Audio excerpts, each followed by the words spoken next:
नमस्कार दोस्तों, स्वागत है आप सभी का आज के मुख्य समाचार के इस वीडियो में। जी हां दोस्तों, मोदी सरकार की तरफ से बड़ी और महत्वपूर्ण खबर की अपडेट निकल कर आ रही है, जिसकी सटीक जानकारी हम आपको इस वीडियो में देंगे। बस आप इस वीडियो के साथ अंत तक बने रहे। और इसी के साथ ही दोस्तों, आज की बड़ी खबरों में आपको बताएंगे कि दावोस एजेंडा में पीएम मोदी बोले, भारत ने कोरोना पर कंट्रोल करके दुनिया को बड़ी त्रासदी से बचाया। जी हाँ दोस्तों, प्रधानमंत्री नरेंद्र मोदी वीडियो कॉन्फ्रेंसिंग के जरिए विश्व आर्थिक मंच के दावोस संवाद को संबोधित किया। दावोस एजेंडा में अपने संबोधन के दौरान पीएम मोदी ने कहा कि आपने अर्थव्यवस्था के इस अहम मंच को इस मुश्किल वक्त में भी जीवंत बनाए रखा है। दुनिया की अर्थव्यवस्थाएं कैसे आगे बढ़ेंगी, ये आज सबसे बड़ा सवाल है। उन्होंने कहा कि भारत की ओर से मैं दुनिया के लिए उम्मीद और सकारात्मकता का संदेश लेकर आया हूं। पीएम मोदी ने कहा कि जब कोरोना आया तो मुश्किलें भारत के सामने भी कम नहीं थी। पिछले साल मार्च अप्रैल में दुनिया के नामी एक्सपर्ट ने क्या क्या कहा था। किसी ने भारत में कोरोना संक्रमण की सुनामी आने की बात कही थी तो 2 मिलियन से ज्यादा लोगों की मौत का अंदेशा जताया था। हालात देखकर भारत जैसे विकासशील देश के लिए दुनिया की चिंता भी जायज थी। पीएम मोदी ने कहा कि भारत ने ऐसे वक्त में भी खुद पर निराशा को हावी नहीं होने दिया। हमने कोरोना के लिए एक खास इंफ्रास्ट्रक्चर तैयार किया और लोगों को कोरोना के खिलाफ जंग के लिए तैयार किया। भारत के हर व्यक्ति ने धैर्य के साथ अपने कर्तव्यों का पालन किया और कोरोना के खिलाफ लड़ाई को एक जन आंदोलन में बदल दिया।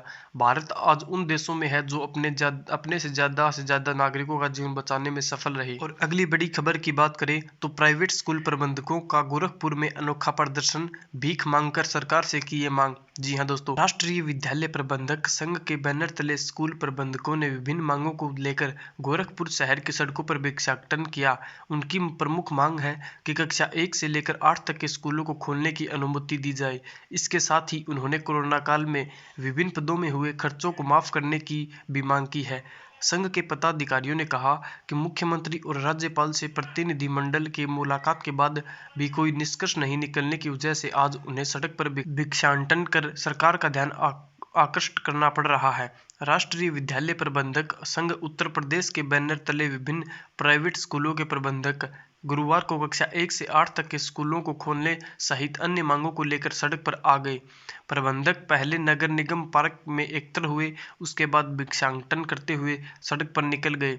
दर्जनों प्राइवेट स्कूल के प्रबंधकों के हाथों में विद्यालयों के प्रबंधकों ने हाथों में तख्तियां लेकर लिखे हुए स्लोगन के माध्यम से सरकार का ध्यान आकृष्ट करने का प्रयास किया।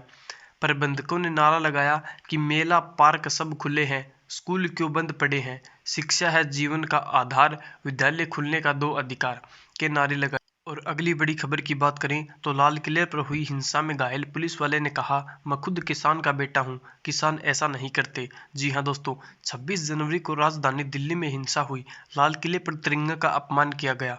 वहीं इस हिंसा में दिल्ली पुलिस के करीब 394 जवान घायल हो गए। इनमें कुछ अभी अस्पताल में भर्ती हैं। इन्हीं में से एक जवान डीसीपी नॉर्थ के ऑपरेटर कांस्टेबल संदीप भी हैं, जो इस हिंसा में बुरी तरह से घायल हो गए थे। टीएन न्यूज से खास बातचीत में कांस्टेबल संदीप ने बताया कि उस दिन उनकी ड्यूटी डीसीपी नॉर्थ के साथ थी। डीसीपी और पुलिस के आला अधिकारी लाल किले पर मौजूद थे। तभी किसानों के ट्रैक्टर वहां पहुंचे और बैरिकेड तोड़ते हुए लाल किले के अंदर दाखिल हो गए। कांस्टेबल संदीप बताते हैं, डीसीपी साहब और सारे उच्च अधिकारी वहां पर मौजूद थे। किसान ट्रैक्टर से आए और लाल किले के बैरिकेड को तोड़ते हुए लाल किले के प्रांगण में जाकर खड़े हो गए और काफी संख्या में किसान रैंपेड पर पहुंच गए, जहां से प्रधानमंत्री भाषण देते हैं। वहां पर उनको उतारने के लिए सीनियर अधिकारी उनसे बातचीत कर रहे थे, लेकिन वो लोग नीचे नहीं आ रहे थे और उपद्रव मचा रहे थे। संदीप बताते हैं कि फोर्स को लाल किले के अंदर जाने के लिए ऑर्डर दिया गया। स्थिति बहुत ज्यादा बिगड़ रही थी।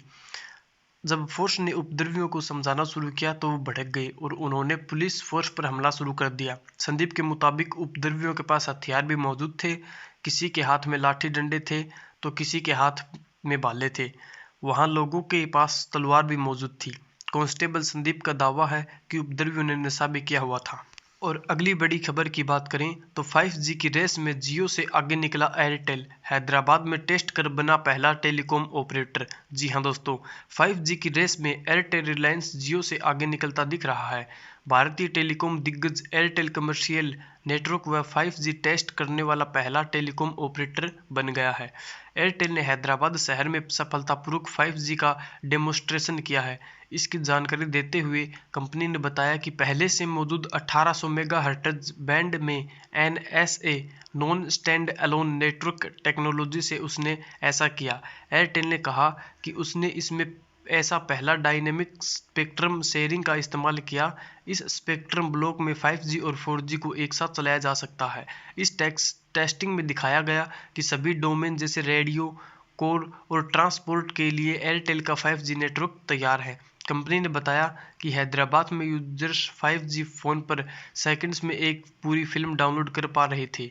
इस टेस्ट में कंपनी ने अपनी टेक्नोलॉजी की क्षमता को दिखाया। यूजर्स को 5G का फायदा तभी मिल पाएगा जब कंपनी को सरकार की तरफ से परमिशन और पर्याप्त स्पेक्ट्रम मिल जाएगा।